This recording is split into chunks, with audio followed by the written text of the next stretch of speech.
Yun, magandang araw po sa inyo lahat. Welcome po sa panibagong reaction video dito sa Makapili TV. Ngayon ito, nagsalita na po yung PNP patungkol dun sa yung nangyaring pagpapalit ng Chief Director Police diyan sa Davao.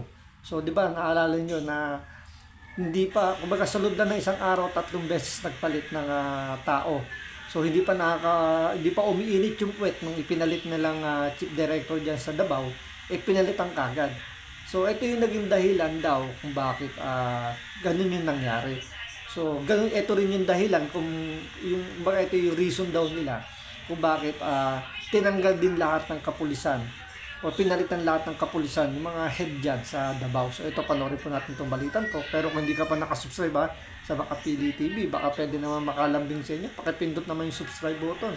At the same time, palike na rin ng video. Wala naman pong bayad dyan, kaya pindot na. So ito, panoorin po natin itong balitan to.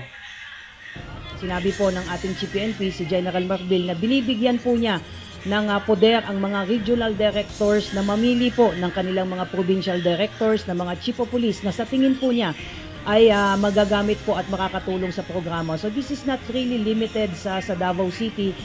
Normal na proseso ang pagpapalit ng hepe ng mga police station sa buong bansa, lalo na at bago ang regional director ng mga ito. Kagaya na lang na nangyari sa pagpapalit ng 19 na state. Oo, normal lang yun, pero ako para sa akin hindi ako agree ng parang binibigyan laya ng PNP na mamili yung kung sino man yung gusto nilang ilagay. Kumbaga kasi yung mamili na kung sino yung gusto nilang i-appoint na makakasama nila sa trabaho.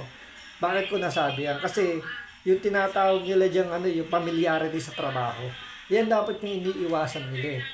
Diba? Parang ganito yan. Halimbawa, ako, i-appoint ako dyan chief of police or regional director dyan. Tapos ang kukunin ko yung mga bata ko. Halimbawa, kung ako may ginagawang hindi maganda, meron ako mga illegal activities, at ang kukunin ko yung mga bata ko na kasama ko doon sa paggawa ng illegal activities na yan. So, pwede ko ituloy yung transaction ko. Kasi yung mga sinama ko, yung mga kasama kong gumagawa rin na meron din illegal activities. So, pwede nila akong pagtakpan, pwede ko rin silang pagtakpan. So, dire-diretso lang yung illegal activities na dati namin transaksyon. Dahil nga, alam mo, hindi ito pipiyok. Hindi ako babantayan ng mga to, yung mga illegal kong gawain. Kasi nga, nakikinabang sila sa akin. So, dapat yan yung dapat na tinatanggal sa PNP na magkaroon ng kalayaan yung mga ina-appoint na sabi natin matataas na pwesto, mga regional director, chief director, mga ganyan. Dapat hindi sila pinapayagan na sila yung mag-a-appoint ng mga tao na gusto nila. Dapat tinatanggal nila yung familiarity. Gaya sa ginagawa sa ibang mga private company, di ba? Nagkakaroon sila ng reshuffle pero wala siyang pwedeng bitbitin na galing sa ganitong department. So may iwan yung yung pinag-iwanan niyang department, wala siyang pwedeng bitbitin. So para pagdating niya sa panibagong department na hahawakan niya, hindi niya kilala. So, yung quality ng trabaho niya, mababantayan ng mga bago. So, nagbabantayan sila doon. Parang nagkakaroon sila ng ilangan na masilip yung trabaho nila, masilip yung kung meron silang ginagawang hindi maganda. So, ganun dapat. Lalo na dito sa PNP, na alam naman natin na hindi pa ganun hindi pa ganun yung tingin ng tao, hindi pa ganun kalinis sa PNP.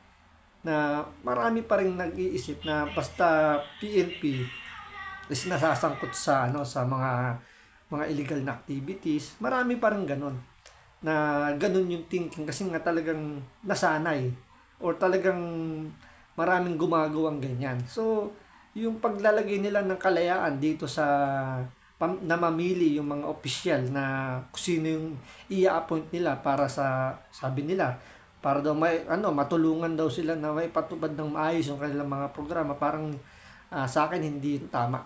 Kasi okay sana kung talagang matino yung pulis na ilalagay mo diyan. Paano kung matsambahan na ang in-appoint mong pulis diyan talagang maraming mga illegal activities, tapos ang bibit-bitin niya yung mga tao niya na kasabwat niya dun sa illegal activities. So ang mangyayari, tuloy-tuloy lang yung ano nila, yung transaction nila. So, yan dapat yung tinatanggal din, yung familiarity na sa trabaho nila, especially dito sa PNP. Commanders ng Davao Police. Ayon kay PNP Public Information Office Chief Police Colonel Jean Fajardo, diskresyon o karapatan ng bagong Regional Director ang pagpapalit ng mga tauhan na kanyang pinagkakatiwalaan at makatutulong sa pagpapatupad ng mga programa sa lungsod. 3 weeks after his assumption po, bumaba na po siya sa mga police station, nagkakaroon na po ng evaluation and assessment.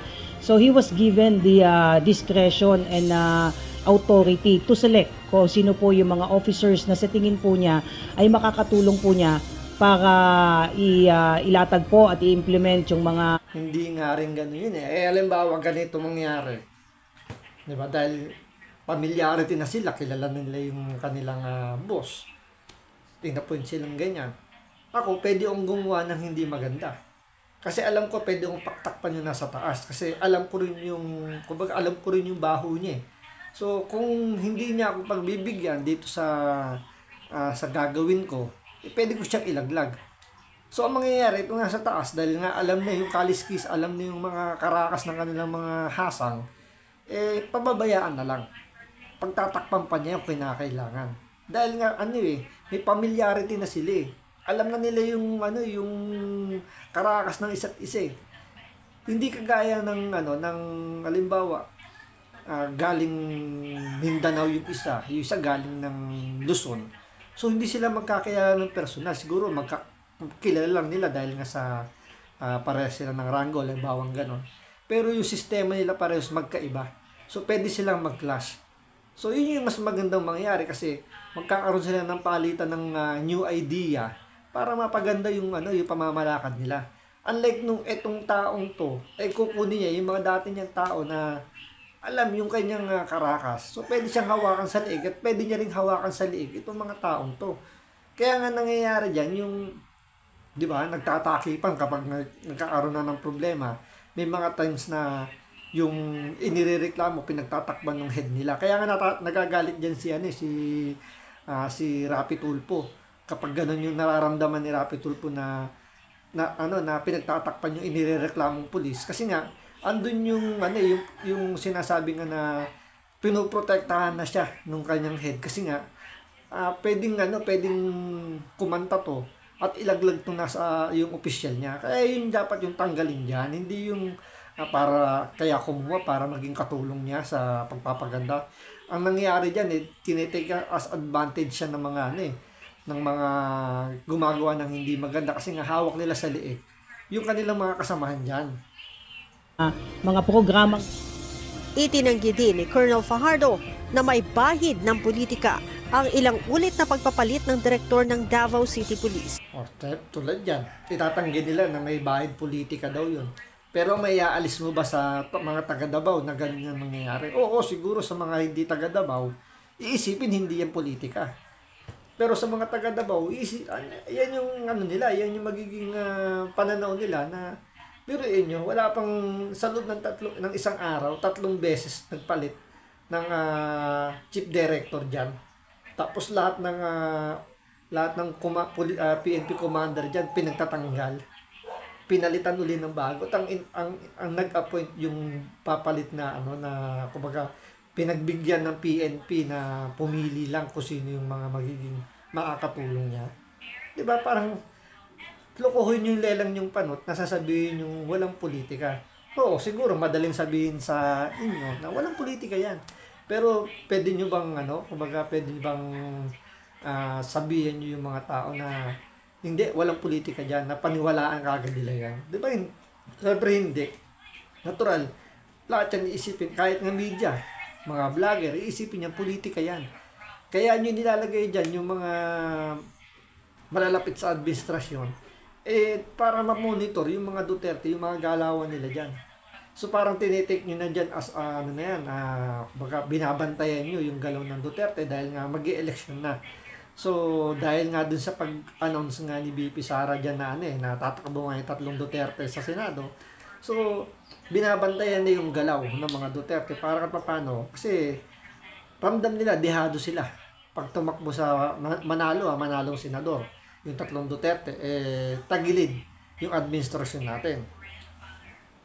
We want to assure everyone na this is far from reality yung nangyayari po na sinasabi nga. Dinudugtong po itong mga nangyayari po sa Davao because of the current political issues po. Aniya, pawang mga officer in charge lamang ang designation kina Colonel Lito Patay at iba pang naunang opisyal habang wala pang napipili para maging direktor ng pulisya sa lungsod. Ngayon, kakatwiran niya, OIC lang daw. OIC lang ang yung mga designated position. Ano ba susunod niya? Halimbawa, OIC at nagustuhan yung trabaho. Siyempre, ipopromote na yan. Sila ni talagang hahawak. Naman talaga yung susunod dyan. Hindi naman porket OIC parang automatic kagad. Siyempre, kaya nyo lang nilagay na OIC para anytime, pwede nyo sipain. Pwede nyo palitan kagad. Di ba? Ang pagkalalagay po kay Colonel Patay is just a temporary thing po on OIC at concurrent po siya as Chief Operations po. So kahapon po, napag-desisyon po ng PNP leadership po ng Pro 11 na ilagay po ang isang tao na particularly in the person of Colonel Marantan na maging acting director po in a permanent capacity po. Pagdating kay Marantan, acting permanent kagad. Pero yung dalawang nauna, OIC lang. Kasi nga, pinagpipilian, baka kasi hindi nga gustuhan ni Marantan na ito yung magiging tao na ilalagay sa kanya. So, ipipilit na, sabi nga ng PNP, meron siyang kalayaang mamili. So, siyempre, ang kukunin dyan ni Marantan, yung mga tao niya na saan na maiiwan niya, na mapagkakatiwalaan niya. Okay lang sana kung 100% na talagang magtatrabaho siya para sa bayan at walang halong negatibo. Pero kung yun nga yung machamba na yung may lalagay diyan bisang kumbaga yung nasasangkot sa mga kung ano ng mga controversial, medyo mapapaisip tayo na mukhang merong pinaplano yung administrasyon. So hindi may aalis na may politika pa rin yan. Nauna na ring ipinaliwanag ng PNP na ang pagpapalit ng 19 na station commanders ay kasunod ng umano'y discrepancy sa reporting ng mga kaso ng patayan at rape sa rehiyon. Kung matatandaan mo, may nauna na po tayong nirelieve yung 34 or 35 PNP personnel, including po yung city director po ng Davao City Police Station to give way po doon sa ongoing investigation with respect po doon sa 7 deaths recorded in a week. So kasama po yung city director po doon na nirelieve para po magbigay daan sa impartial investigation. Ngayong linggo lamang, 3 beses. Diba? Ngayon ikinunik nila dun sa war on drugs ni Mayor Baste na hindi raw ma-accountability yung nangyayaring patayan daw diyan sa Davao. So pero kung iisipin mo, nagrereklamo ba yung mga taga Davao sa nangyayari? Di ba dapat sila muna yung unang magreklamo kung hindi nila nagugustuhan yung pamamalakad ng kanilang mayor. Pero nangyayari, ang nabibigyan ng pabor yung mga sinasabi natin mga human rights advocates na sinasabing yung nagiging patayan daw dyan parang trip lang, parang ganoon nangyayari kasi na parang gusto lang pumatay ng mga pulis, kaya yun ang kini-question nila. So napaka masyadong yung pag-iisip ba na hindi mo na tinatanong yung mga taga Davao, pero ang pinakikinggan yung mga advocates lang na yan. Nagpalit ng officer in charge ang Davao City Police at pinakahuling na italaga sa posisyon si Police Colonel Hansel Marantan. Si Marantan ang dating Deputy Intel ng Region 4A nang mangyari ang atimonan rob-out sa Quezon. Siya din ang namuno sa mga raid sa property ng mga Teves sa Negros Oriental. Ngayon, alam nyo na bakit si Marantan yung inilagay. So, nasangkot na siya dun sa Atimonan, Quezon na rob-out. And then, siya rin yung namuno dun sa pag-raid sa mga property ni Teves. So, sino ba si Teves? Isa po yan sa mga kritiko po ni Marcos. Isa po sa mga kritiko po ng DOJ. So, yan po yung reason. Kaya daw siguro si Marantan ang inilagay na dyan. So, kaya na-chipwera yung dalawang inilagay na OIC po na. And then, eventually, nilagay na si Marantan para maging acting officer in charge. Eventually, magiging permanent pa agad. So, yun po yung dahilan. Wala pong halong politika yun. So, kayo lang po kung maniniwala po kayo dyan, nasa inyo na po yan. So, hanggang dito lang po muna. Maraming salamat sa panonood. Ingat po kayo lagi. God bless.